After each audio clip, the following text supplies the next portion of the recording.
Oke, selamat siang buat teman-teman semua. Bertemu lagi dengan channel Hari SG. Assalamualaikum warahmatullahi wabarakatuh. Untuk siang kali ini saya mau berbagi sedikit pengalaman buat teman-teman semua tentang bagaimana caranya membuat charger aki paling sederhana ya teman-teman ya. Yaitu ini charger aki motor teman-teman. Oke. Ini akinya 5 ampere teman-teman ya. Jadi saya gunakan trafo juga 5 ampere. Oke, saya jelaskan dulu untuk itu bahan-bahan yang diperlukan ya. Jadi di sini ada trafo 5 ampere yang CT teman-teman ya. Dengan merek King. Sebenarnya tidak CT pun juga bisa. Ini saya gunakan yang CT. Kemudian bahan selanjutnya adalah kabel dan jepitan buaya. Ini kabel ke stekernya.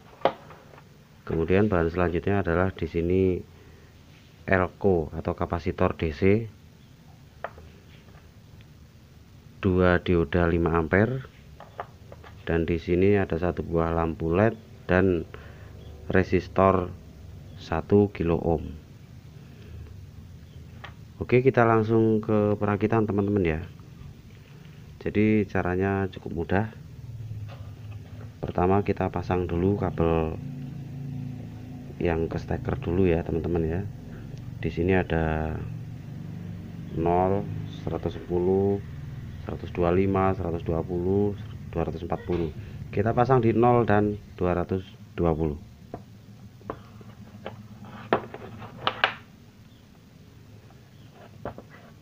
Jadi saya biasa pasang yang warna coklat ini ke yang 0 teman-teman ya.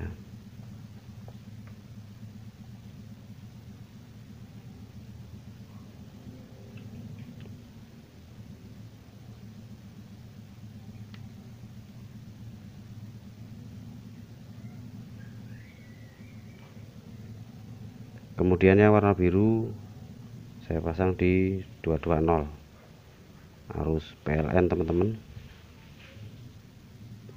Oke, kabelnya udah terpasang. Kemudian kita balik trafonya. Di sini ada 2 buah dioda 5 ampere. Jadi ini arusnya searah teman-teman ya. Jadi yang ada warna silver, cincin silver ini yang arus untuk keluar seperti ini. Jadi yang silver dapat silver digabungkan seperti ini. Kemudian kita pasang di 15 volt. Kenapa di 15 volt? Karena tegangan aki ini 12 volt.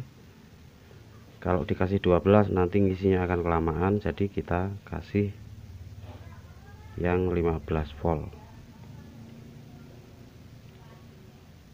supaya pengisiannya lebih cepat.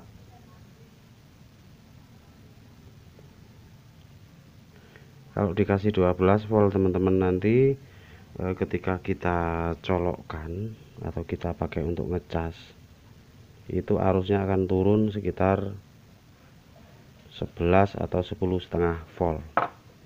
Jadi kurang maksimal untuk pengisian aki.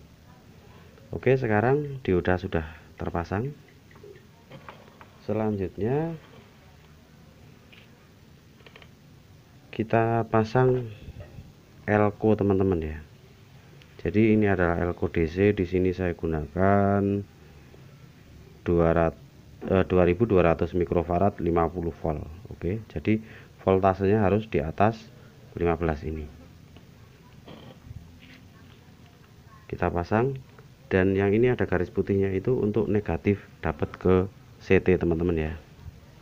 Yang negatif dipasang di CT.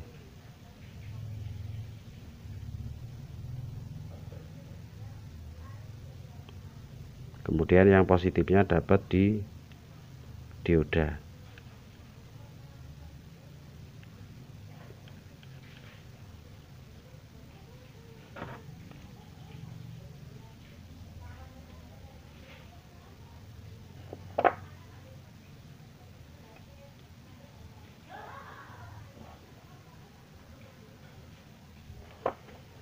seperti ini.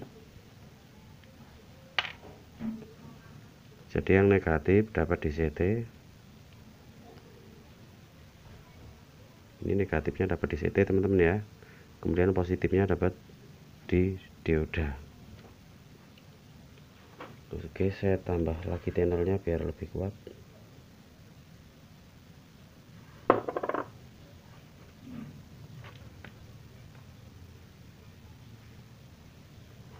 Iya, setelah udah terpasang seperti ini teman-teman, tinggal kita pasang jepitan buaya. Jadi untuk kabel negatifnya dapat di CT ya, kita pasang di CT seperti ini.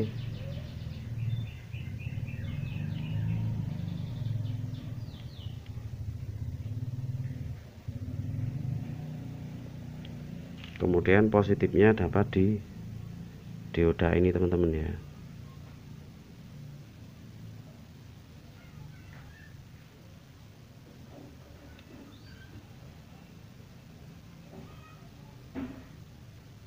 Ya, saya dekatkan dulu seperti ini. Positifnya dapat di dioda dan negatifnya dapat di CT ke arah jepitan buaya. Ini sudah jadi teman-teman ya. Kemudian langkah selanjutnya adalah kita kasih lampu LED atau lampu indikator. Jadi untuk yang negatif lampu LED itu terlihat itu di dalamnya itu ada semacam logam yang agak besar, itu adalah untuk negatifnya. Kemudian positifnya yang agak kecil. Nah, kemudian yang positif ini turun dapat resistor 1 kilo ohm. Oke, semoga cukup jelas. Kemudian cara pasangnya seperti ini teman-teman ya. Jadi untuk yang lampu LED negatif itu dapat di CT.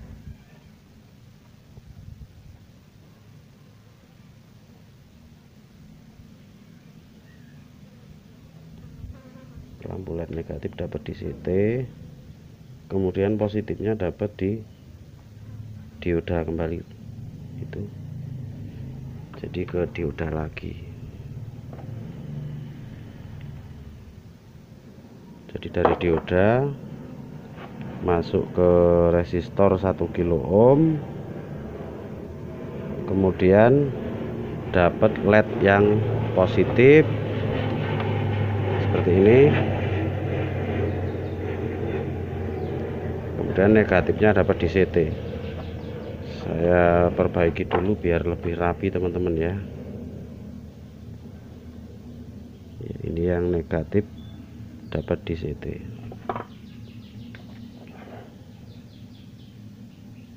Ya, seperti ini rangkaiannya.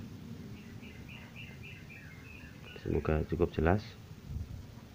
Ini dioda ini, kemudian ke resistor 1 kilo ohm, kemudian ke positif lampu LED, dan negatifnya dapat di CT. Oke, sekarang kita coba dulu teman-teman ya. Kita coba colokkan. Sekarang kita coba colokkan bagaimana hasilnya. Ya, sudah menyala, lampu indikatornya sudah menyala biru teman-teman ya. Kemudian kita tes dulu pakai multimeter ya, tentang arus yang masuk. Kita tes dulu.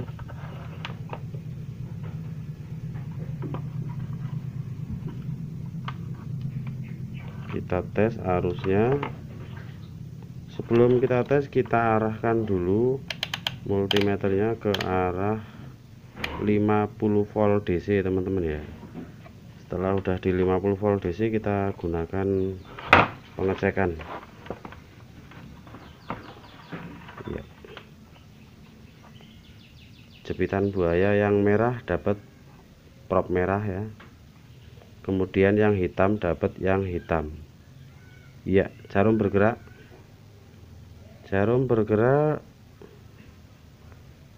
di angka 19 volt teman-teman ya, 19 volt. Kemudian sekarang kita gunakan untuk ngecas. Yang merah dapat aki yang merah atau yang positif, yang hitam dapat di negatif ya. Setelah kita gunakan untuk ngecas, kita tes lagi. Prob hitam dapat hitam, merah dapat merah. Iya, angkanya turun teman-teman di angka 12 volt. Ini jarumnya ya, itu 12,5 lebih sedikit. Setelah kita gunakan pengecasan, ini arusnya 12,5 lebih sedikit. Oke, kalau tidak kita gunakan untuk ngecas teman-teman, kita coba ya. Ini kan tidak dipakai untuk ngecas. Iya, jarum menunjukkan angka 19 volt. Tapi kalau kita gunakan untuk ngecas, itu arusnya di 12,5 volt. Oke, semoga cukup jelas tutorial ini. Sekian dari saya, Hari SG, dan saya ucapkan terima kasih.